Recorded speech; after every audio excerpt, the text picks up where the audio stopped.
बड़े अरसे के बाद इंडिया में ना क्रिप्टो कम्युनिटी के लिए कुछ अच्छी खबर आई है।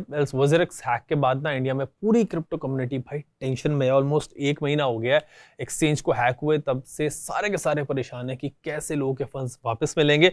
बट इस बीच एक अपडेट ऐसा आया है जो इंडिया की क्रिप्टो कम्युनिटी के लिए ना थोड़ा स्ट्रेंथ देगा उनको, कम्युनिटी को।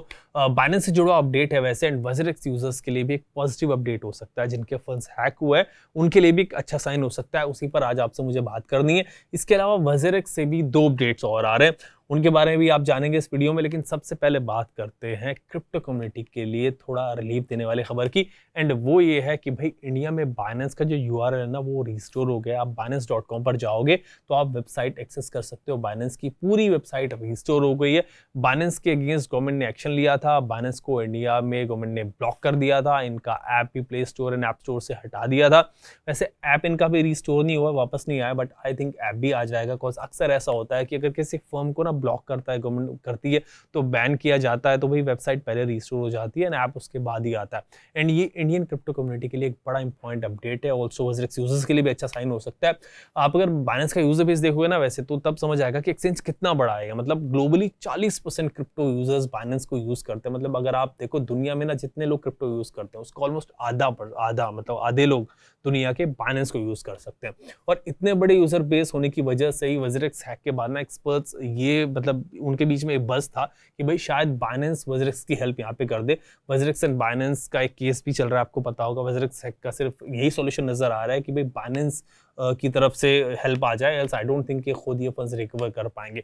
अगर बाइनेंस की एंट्री यहाँ पे होती है, अगर बाइनेंस वज़िरक्स की हेल्प कर देता है तो प्रॉब्लम सॉल्व हो सकती है। बाइनेंस दुनिया का सबसे बड़ा क्रिप्टो एक्सचेंज है, जैसे मैंने बताया। एक्सपर्ट्स जितने फंड्स हैक हुए थे ना उतने फंड्स अरेंज करना बाइनेंस के लिए कोई बड़ी बात नहीं है। प्लस बाइनेंस जितना पैसा वज़िरक्स यूजर्स को देगा उतना पैसा वो आसानी से कमा लेगा, एंड इससे उसकी इंडिया में एंट्री भी हो जाएगी दोबारा से इजी। सो बाइनेंस का ही एक ऑप्शन है जो इस वक्त वज़िरक्स यूजर्स की हेल्प कर सकता है। ऑल्सो वज़िरक्स भी लगता है कि बाइनेंस से बातचीत कर रहा है। जैसे मैंने आपको पहले भी बताया था कि इनका पहले से केस चल रहा है, तो वो खुलकर इस पर बात नहीं कर रहे। मैंने भी रीच आउट जब किया तो उन्होंने यही कहा कि बाइनेंस पर बात नहीं कर सकते। सो रास्ता तो वहीं से निकल सकता है, एंड शायद उसी रूट पर अभी वज़िरक्स चल रहा है। कॉज खुद से ये कुछ नहीं कर पा रहे इतने दिनों हो गए।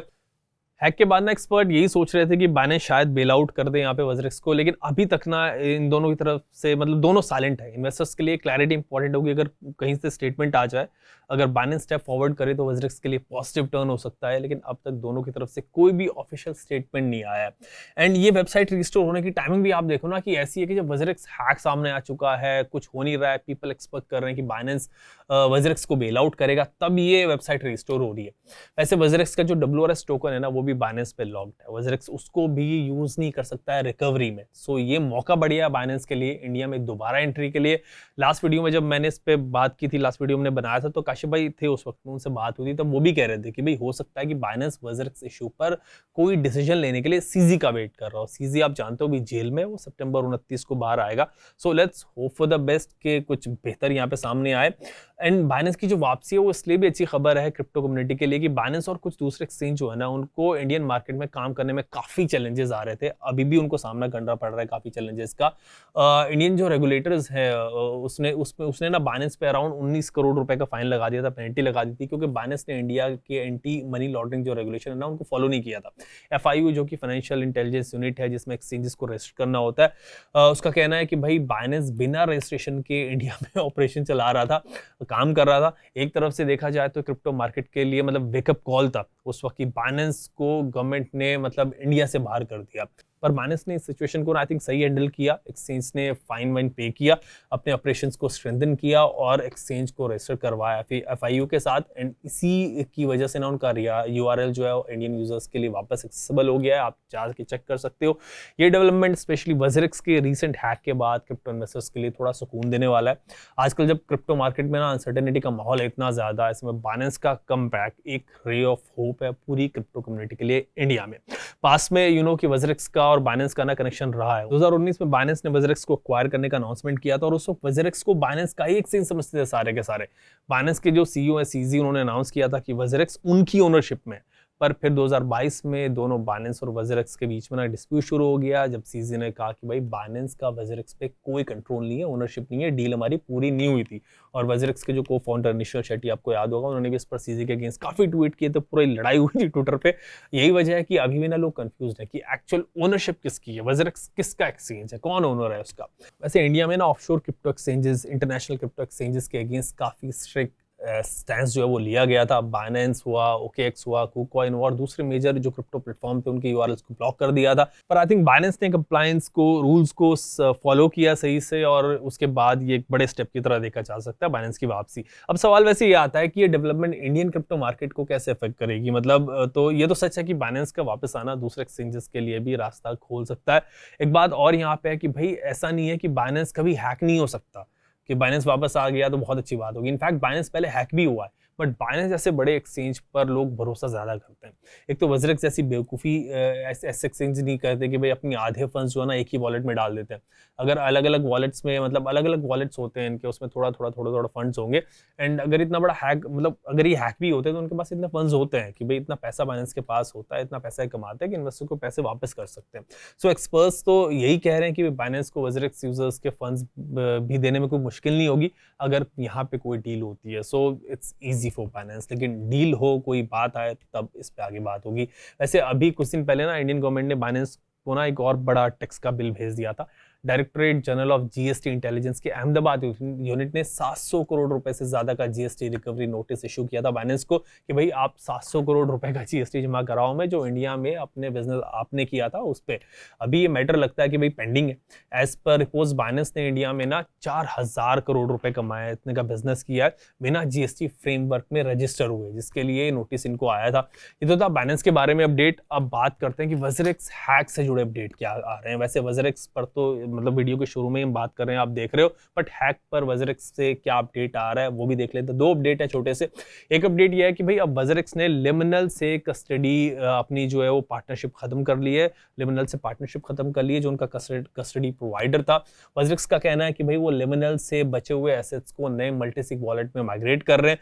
जो वॉलेट हैक हुआ था ना वज़रक्स का, एज पर वज़रक्स वो लिमिनल का मल्टीसिग वॉलेट था। वज़रक्स और लिमिनल दोनों ही ना एक दूसरे पे अटैक कर रहे थे, ब्लेम गेम कर रहे थे इस पे कि भाई इनकी गलती से हो, उनकी गलती से हो, एंड यूजर्स के दिमाग में ना कंफ्यूजन और टेंशन बढ़ रही है इसमें। आज भी अभी भी क्लियर नहीं है, कोई समझ नहीं आ रहा कि भाई उनके फंड्स कितने सेफ हैं, कहाँ पे।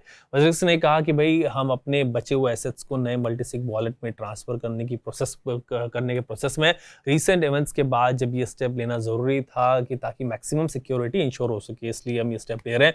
हम अपने इंटरफेस और सिस्टम पर हमें ज़्यादा भरोसा है, लेकिन कस्टोडियन के इंटरफेस को लेकर हम कॉन्फिडेंट नहीं है, इसलिए ये प्रिकॉशन लेना जरूरी है। वैसे हैक होने के बाद इनका स्टेटमेंट आ रहा है, ऐसा है काम कर रहे हैं, अब अपनी गलती छुपा रहे हैं या फिर ये सही कह रहे हैं, हु नोज। लोगों को तो पैसे चाहिए भाई, पैसे वापस करो। लिमिनल ने भी इस पर अपनी तरफ से क्लैरिफिकेशन दिया है और बोला है कि भाई क्लाइंट के पास हमेशा से अपने फंड्स को मूव करने का ऑप्शन रहता है, चाहे लिमिनल का इन्वॉल्वमेंट हो या ना हो। हमने उनको पहले भी सपोर्ट किया था यानी वज़रक्स को, और अब भी उनके वॉलेट्स और एसेट्स को हम मूव करने में मदद कर रहे हैं, ये कहा है लिमिनल ने। मतलब ये मूवमेंट हो रहा है अभी वहाँ पे। लोग वज़रक्स पर ना ट्रांसपेरेंसी की कमी और अपने फंड्स को विड्रॉ ना कर पाने को लेकर मतलब वज़रक्स को पूरी तरह क्रिटिसाइज कर रहे हैं। को फाउंडर निश्चल शेट्टी ने यूजर से थोड़ा वक्त मांगा था, लेकिन भाई कितना वक्त यार, मतलब महीना हो गया, आपने कोई अपडेट ही नहीं किया। वज़रक्स ने भी अनाउंस किया कि जब माइग्रेशन ही कंप्लीट हो जाएगा ना तो ट्रांसपेरेंसी बनाए रखने के लिए वो नए वॉलेट्स की लिस्ट पब्लिश करेंगे। मतलब अब क्या फायदा हो रहा है, मतलब बट हैक हुए फंड्स पे एक्सचेंज ने कोई अपडेट नहीं दिया है अभी तक। मतलब यूजर्स परेशान है, एक्सचेंज के फाउंडर्स चुप है। मैंने भी इनसे कनेक्ट किया तो वज़रक्स का मतलब यही कहना था कि भाई वो भी बात नहीं कर सकते बिकॉज अभी वो ऑप्शन एक्सप्लोर कर रहे हैं एंड कोई ऐसा अपडेट उनके पास नहीं है जो नया हो। मतलब भाई क्या कर रहे हो, मतलब यार अजीब सिचुएशन बना रखी। तो एक अपडेट तो ये हुआ। एक अपडेट ये है कि भाई वज़रक्स अपने यूजर्स के पोर्टफोलियो को 18 जुलाई के बैलेंस पर रिस्टोर करने के करीब है। मैटर ये मतलब ये प्रोसेस जो है वो एंड होने वाला है, शुरू हो गया था 3-4 दिन पहले।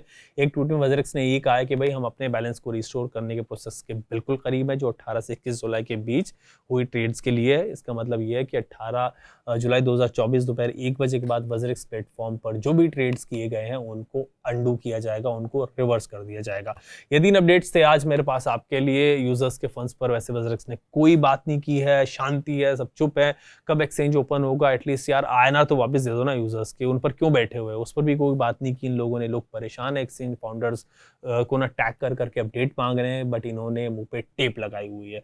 कुछ अगर मतलब इनके टेप हटती है मुंह से तो भाई मैं आपको अपडेट करूंगा। इस पर रेगुलर हम इस पे वीडियो बना ही रहे हैं, आपके लेके आ रहे हैं, आपके क्वेश्चंस भी एड्रेस कर रहे हैं। आज के लिए इस वीडियो में इतना ही रखते हैं, थोड़ा लंबी वीडियो हो गई। मैं मिलता हूँ आपसे अब अगले वीडियो में। Take care.